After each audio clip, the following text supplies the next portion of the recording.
ایوروس، فلسفہ جو لوگ پڑھتے ہیں ضرور پڑھیں گے، ایوروس کا نام، ابن رشد ان کا نام تھا، یہ بہت بڑے ایک فلسفی تھے، اور تمام کی تمام جتنے بھی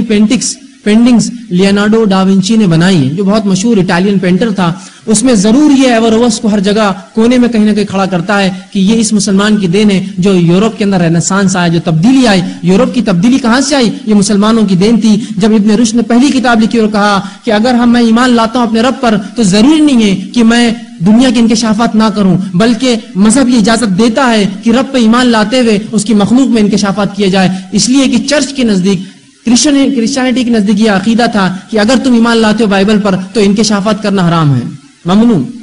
انہوں نے کہا نہیں، اور ان کی کتاب پڑھ کر یورپ نے سب سے پہلے یہ ترقی کی کہ کہا مذہب کو الگ کر دو، اس لیے کہ مذہب اجازت اگر نہیں دیتا دین میں تو ہم دنیا کی علم کی، تو انہوں نے اپنے مذہب کو چھوڑ دیا، اور انہوں نے کہا کہ نہیں، آپ دین پر بھی چل سکتے ہیں، عقیدہ توحید بھی قائم رکھ سکتے اور ساتھ میں انکشافات، یہ اس کی نفی نہیں کرتے، اس لیے کہ چرچ یہ سمجھتا تھا اگر کوئی انکشافات کرے گا تو بائبل کی نفی ہو جائیں گی، اس کا اپوزٹ چلے جائیں گا۔ اسی طرح ابن فرناس، عباس ابن فرناس، یہ بہت مشہور سائنسداں گزرے ہیں مسلمانوں میں سے، جو فادر آف ماڈرن ایویشن، جتنے بھی جو آج جہاز اڑ رہے ہیں یہ ان کی دین ہے، اس لیے کہ پہلے انسان تھا، اس نے سوچا کہ انسان اڑ سکتا ہے ہوا میں،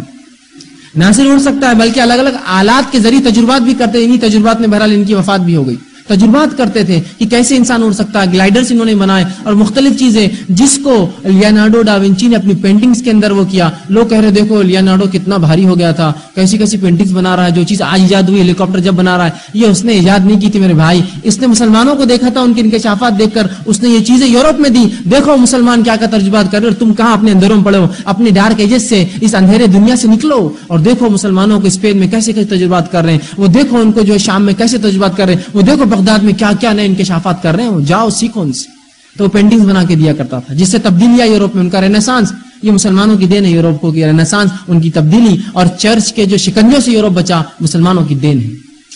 اسی طرح یہ ان کی ایجادات تھی، یہ ان کے انکشافات تھے۔ پھر آج ہم اتنے پیچھے کیوں ہو گئے؟ یہ سوال ذہن میں آتا ہے نا، آج کیوں پیچھے ہو گئے؟ میں اس کی وجہ رکھ دیتا ہوں آپ کے سامنے۔ عیسائیت نے، کرسچینٹی نے، یورپ نے جب دیکھا کہ پیپسی جو پوپ ہے ان کا بڑا جو رہنما ہے کیتھولک چرچ کا، اگر اس کی بات مانے تو ہم انکشافات نہیں کر سکتے، اور بائبل پر جب تک چلے تو بائبل حکم نہیں دیتی انکشافات کا، اس لیے کہ بائبل میں بہت سی سائنٹیفک غلطیاں ہیں۔ تو انہوں نے یہ سوچا بائبل کو جب تک نہ چھوڑے ہم دنیا میں آگے نہیں بڑھ سکتے، اور بائبل کو رینیسانس کے نام پر لات مار دی۔ جب بائبل کو اور پوپ کو ہٹا دیا اپنے سر پر سے، تب انہوں نے اجازت کر سکی۔ ہم مسلمانوں کو بھی لگا ہاں جب تک ہم بھی قرآن حدیث کو نہیں چھوڑتے ہم بھی اجازت نہیں کر پائیں گے، اور ہم نے بھی قرآن حدیث کو چھوڑ دیا۔ یاد رکھیے ان کا اور ہمارا اصول الٹ ہے، جب تک وہ اپنی کتاب کو تھام کر رکھیں گے وہ دنیا میں آگے نہیں بڑھ سکتے، اور جب ہم اپنی کتاب کو چھوڑیں گے ہم دنیا میں آگے نہیں بڑھ سکتے۔ اصول ان کے اور ہمارے لیے الٹا ہے، جب تک انہوں نے اپنی کتاب کو تھاما وہ دنیا میں آگے نہیں بڑھ سکے، جب چھوڑا تو آگے بڑھے، جب تک ہم نے اپنی کتاب کو تھاما ہم دنیا میں آگے رہے، جس دن چھوڑا اس دن سے ذلیل اور خوار ہوئے۔ یہ معاملہ الٹا یاد رکھ۔ تو ہم کو بھی لگا اگر ماڈرن بننا ہے، ٹیکنالوجی میں آگے جانا ہے تو قرآن حدیث کو چھوڑو تو ہوگا، دین کو چھوڑو تو ہوگا، نہیں، یاد رکھیے ہمیں اس کو پکڑنا ہے تبھی آگے بڑھیں گے، اور جو لوگ دین جانتے وہی تو صحیح انکشافات و ایجادات کریں گے، جو اپنے رب کی معرفت رکھتے ہیں اللہ انہی سے تو پھر کام بھی لیتا ہے۔ تو آج ہم اس علم میں پیچھے اس لیے کہ ہماری جہالت ہے۔ میں آخری میں اپنی بات ختم کروں گا۔